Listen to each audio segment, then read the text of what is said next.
10 pinakadelikado Yeah, boy. at overloaded na sasakyan ang nakuna ng kamera.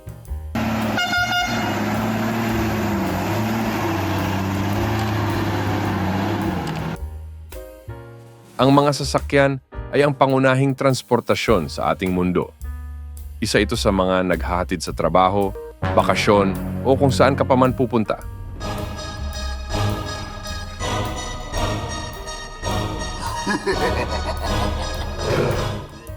Pero ang habal-habal na ito na nakunan ng kamera ay sa unang tingin, aakalain mong hindi totoo.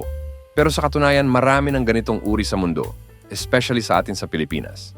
Kalimitan pa nga ay isang buong pamilya ang magkakasama sa iisang motorsiklo at madalas 10 o higit pa ang magkakasama sa isang motor.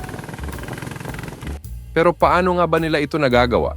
Sa katunayan, balanse at lakas ng loob ang kinakailangan para magawa mo ito.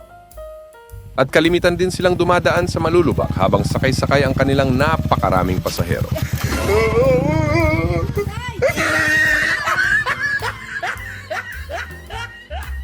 Number 9. Bus na puno ng tao sa India. Ang sitwasyong ito ay karaniwan sa India, partikular sa mga probinsya ng India. Pero wala pa yan dahil tignan mo ito. Para silang sardinas na nagsisiksikan sa isang bus. Pero sa kabila nito, walang gustong magpaiwan sa kanila kahit na napakadelikado ng ginagawa nila. Number 8. Overloaded gun wrong truck. Madalas mo itong makikita sa bansang Thailand. At sa video naman ito, makikita mo ang matinding kapabayaan ng mga driver na lumalampas na sa limitasyon ng karga ng truck.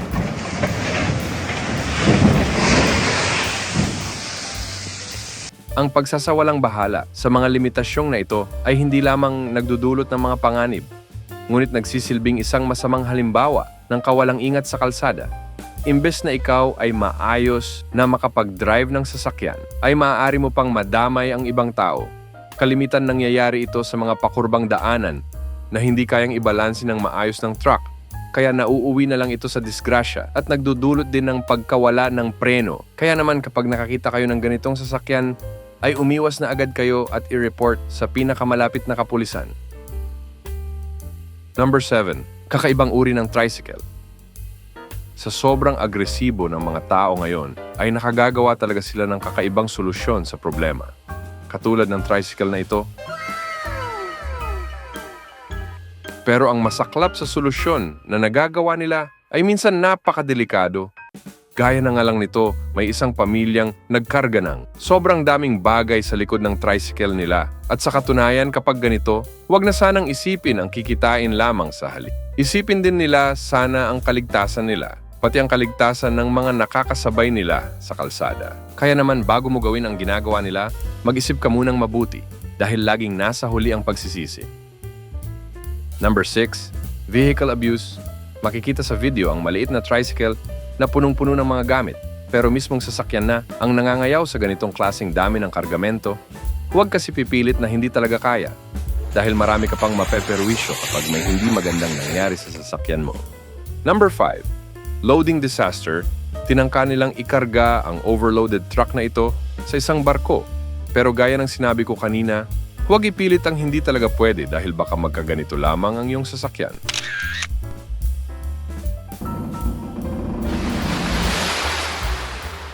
Number 4.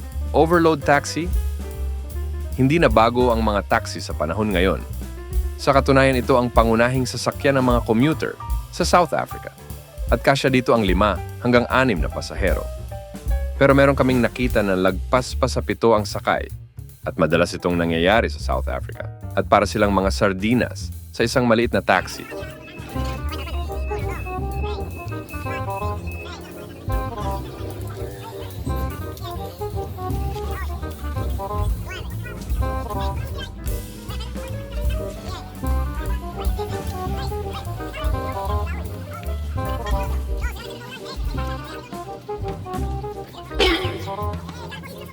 Wow naman! Wow! Wow! Number 3. Overloaded bicycle.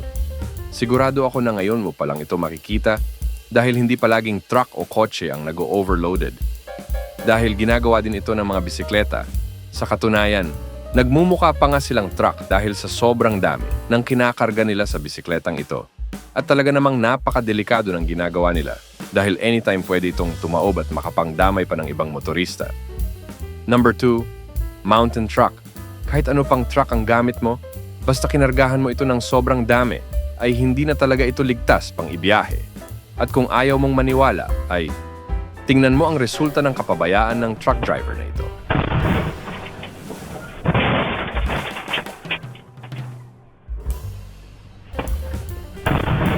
At heto pa ang isa. Basta daw umaandar pa ay pwede pa. At madalas rin sa mga bundok mo pa talaga sila makikita. Number 1. Indian overloaded boats.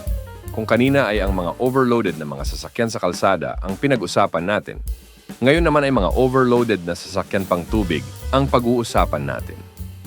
Sa India ka lang makakakita ng ganito. Ang mga barko doon ay punong-puno ng mga pasahero lagi. At madalas pa nga ay may makikita ka pa dito na naglalambitin sa gilid ng barko. Ginagawa nila ito para lamang makasakay at makasama sa biyahe. Bagamat napakadelikado ay tila wala naman silang pakialam. At pati mga bangka sa India ay ganito din ang ginagawa.